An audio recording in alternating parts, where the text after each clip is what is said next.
Syahri hari ini kau pakai baju merah ya? Heeh, pada Biar hijau. semangat Susi. Karena ini kan melanjutkan tren dari ISG yang saat ini to the Mars seperti itu kan. Oke Susi, kita kan sudah melihat bersama-sama seperti itu ya. Ini ISG akhirnya menembus all time high baru nih pada perdagangan hari ini. Nah ini sebenarnya apa katalis terbesarnya Susi? Ya, 8.970 ya. Sisa 30 poin lagi ya, pencapaian 9.000 ini udah di depan mata. Menurut saya pekan ini harusnya bisa kena lah. Tapi kalau untuk target 10.000 mungkin bisa saja di 10 di bulan Februari ya. Karena sebenarnya kalau saya sih melihat gitu ya, kenaikan ISG ini jujur masih dominan didorong oleh saham-saham konglomerat gitu. Ya karena kan saham-saham konglomerat kan beberapa ini kan ditargetkan untuk masuk di indeks MSCI, Shirley ya.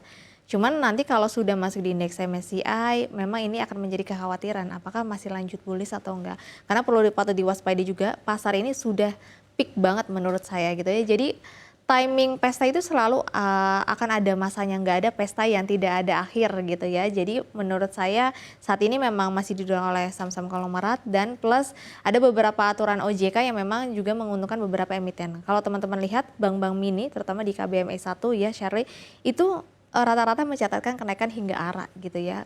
Kemarin bahkan hari ini masih sebagian ada yang melanjutkan penguatan. Karena kan kita tahu peraturan OJK sudah mau menghapus bank KBMI 1. Jadi dia nggak mau ada bank yang memiliki modal itu di bawah 6 triliun. Semua kalau mau nggak mau harus merger, right issue atau private placement itu kan sebuah aksi korporasi. Makanya kenapa harga saham-sahamnya naik. Begitu juga dengan asuransi dan reasuransi. Aturan OJK yang baru bahwa harus ada minimum modal rata-rata untuk konvensional itu mulai dari 250 miliar hingga 500 miliar. Dan hal inilah yang akhirnya mendorong beberapa saham asuransi juga. Jadi selain Konglo, tadi ada beberapa bank mini dan juga saham asuransi. Tapi dari target 10.000 itu Susi ya, ini apakah sudah tercermin dari valuasi pasar saat ini? Kalau untuk target 10.000 ya, menurut saya sih untuk saat ini sebenarnya ya kalau kita ngomong tercermin itu tercermin karena memang lagi super bullish gitu, Syari.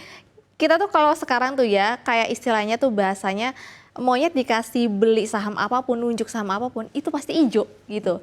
Kalau pasar lagi bullish, lu suruh orang nggak ngerti saham aja itu beli pasti hijau. Ya, cuman saya balik lagi perlu diwaspadai kenaikan ini pasti ada puncaknya Shirley ya. Menurut saya puncaknya adalah setelah efektif masa MSCI di bulan Februari, pengumumannya Februari, efektifnya di bulan Maret. Nah itu perlu diwaspadai karena menurut saya udah nggak ada target lagi. Karena kalau di bulan Mei itu kan MSCI itu udah katanya kan mau diganti peraturan. Nah kalau diganti peraturan ini akan makin sulit emiten-emiten yang masuk MSCI. Jadi mau nggak mau emiten Konglo ini harus dikejarnya tuh di MSCI Februari. Oke, nah kalau rupiah Susi, ini kan dari pekan pertama perdagangan seperti itu masih berbalik arah dengan ISG nih. Ini Iya. sebenarnya ada apa gitu? Ini pesta pasar kita tuh udah super bullish gitu ya. Bahkan kenaikannya waktu tahun 2025 ISG tuh 22%. Ini kita baru awal tahun aja sudah lumayan menurut saya kenaikannya udah mau 9.000. Cuman yang menjadi pertanyaan kenapa ini rupiah kok nggak diajak pesta gitu ya, malah makin menyusut gitu ya Shirley ya. Seperti Betul. baju Anda selalu merah gitu ya. Jadi sebenarnya kalau menurut saya sih pasar itu masih wait and see ya untuk mata uang. Karena satu sisi gini, masih ada mata uang negara tetangga, kita paling berkaca sama Malaysia deh. Sepanjang tahun 2025, indeks dolar itu turun lebih dari 8% loh Shirley. Tapi anehnya rupiah kok malah ikut turun. Tapi sementara kalau mata uang negara tetangga yang lain itu justru menguat, berbalik arah.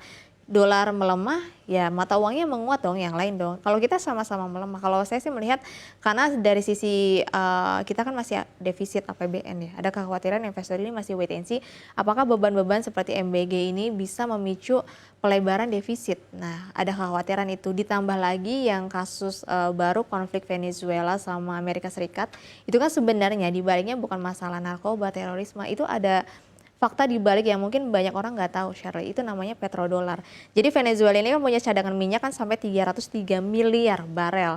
Nah sekarang kan minyaknya ini cadangannya mau diambil alih oleh Amerika Serikat. Nah sebelumnya dalam masa pemerintahan Maduro, semua pembelian minyak, semua penjualan minyak atau ekspor minyak itu tidak menggunakan dolar lagi sejak 2018. Makanya itu salah satu yang mendorong namanya dedolarisasi. Makanya kenapa dolar itu makin melemah, karena sekarang banyak negara yang sudah mulai meninggalkan dolar. Dan Venezuela salah satu pencetusnya, terutama di industri minyak. Makanya mau nggak mau Amerika Serikat harus ambil alih. Kalau ambil alih petrodolarnya kan jalan lagi. Nah makanya ini yang akan mendorong dolar itu makin menguat. Makanya kenapa rupiah kita makin ambles lagi. Oh baik. Nah terkait dengan saham-saham emas yang nikel saat ini sepertinya sedang naik nih. Ini bagaimana Susi? Pesta. Hari ini kalau kita lihat walaupun ISG menguatnya cuma tipis gitu ya. Tapi beberapa saham emas kayak Antam hari ini naiknya 12%, 11,5%. Kemudian ada yang nikel-nikelan Inco 12,5% dan beberapa saham nikel lainnya kayak NICL naiknya juga hampir 8%. Nah, kalau teman-teman tahu emas itu udah pasti karena konfliknya Venezuela sama Amerika Serikat kan masih lanjut meskipun presiden penggantinya udah ada, tapi kan Amerika belum setuju loh sebenarnya. Jadi ini konflik sebenarnya menurut saya masih lumayan ada story-nya lumayan panjang, tapi ya tergantung nanti kesepakatan di antara dua negara ini. Nah, satu sisi kalau yang dari nikel, Shirley itu kan ternyata pemerintah Indonesia itu mau membatasi produksi nikel loh. Ini sudah ada dalam rencana kerja dan anggaran tahun 2026 di mana pemerintah Indonesia itu mau membatasi produksi itu sampai 34%. Itu gede banget. Perlu dicatat kita itu salah satu negara yang memiliki cadangan nikel terbesar ya. Bahkan kita itu menguasai cadangan itu sekitar 52% loh, cadangan nikel dunia. Itu tuh paling gede. Nah, masalahnya kalau kita punya cadangan nikel gede tapi produksinya dibatasi, ini kan ada kekhawatiran supply-nya ini nanti terganggu pasokannya gitu. Kalau terganggu ketika demand-nya sudah naik kan ini ada kekhawatiran demand-nya ini nggak tercukupi gitu ya, akhirnya ya harga nikel makanya naik. Tapi kalau sekarang ya meskipun ada pembatasan perlu dicatat sekarang masih oversupply, belum supply-nya belum terganggu. Tapi kalau menurut saya kalau rencana ini sudah dijalankan bisa saja mengganggu supply nikel. Oke baik, sisa pekan ini bagaimana? 9.000 tembus nggak Susi? Iya, tembusin aja nggak sih? Kalau menurut saya sih tembus lah, karena cuma sisa 30 poin lagi, menurut saya itu nggak susah loh. Optimistis dong? Iyalah, kita tuh harus optimis, sebagai investor harus optimis. Dalam jangka pendek ya, tapi setelah MSCI mungkin kita akan menemukan babak baru. Nah dengan melihat kondisi global yang saat ini masih fluktuatif, Susi ini seperti apa sih, bagaimana Anda melihat arah untuk aliran dana asing yang masuk ke pasar Indonesia ini? Kalau menurut saya ya, kalau Januari Februari itu masih bagus Syarli, karena investor asing itu masih mengejar beberapa emiten konglo yang punya market cap sekarang udah gede, transaksinya triliunan gitu ya, untuk masuk di indeks MSCI. Jadi menurut saya inflow asing itu masih cukup bagus mendekati MSCI.